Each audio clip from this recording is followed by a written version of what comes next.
Alam mo ba kung anong ginawa ng magaling mo, nanay? Sinugod at sinaktan si Lena. Dapat lang yun sa kanya, malandi siya. Nahuli namin silang naghahalikan sa may sakayan, kaya kinumpronta namin sila. Gumagawa ka na naman ng kwento eh! Nahiya! Teka muna, totoo ba to, Rigor? Kaya ako pinuntahan si Lena dahil tinutulungan na kami ni Mando sa kaso ni Tanggol at ibang opisyales sa koreksyonal. Ginugulo mo ang isip ni Marites.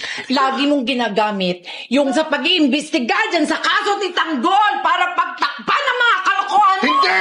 Itigil mo na ang pagsira sa pamilya ko! Kung may galit ka sa akin mo ipunton! Hindi yung gagawa ka ng ikasisira ng relasyon namin ng anak mo! Simulat sa pool, minahal ko ng buo si Marites!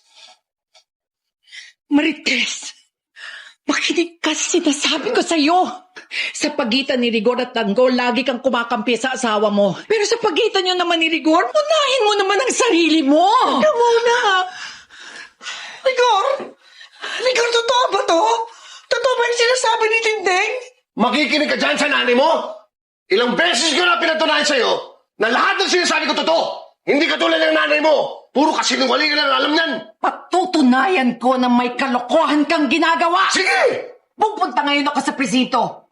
Irereklamo kita! Teka muna, Tindeng. At ano yan? Ay, Beng! Uy, ano ba yung sinasabi ni Tindeng? Rigor, sabihin mo nga sa akin, totoo ba nakita ni Tindeng? Nakita mo na!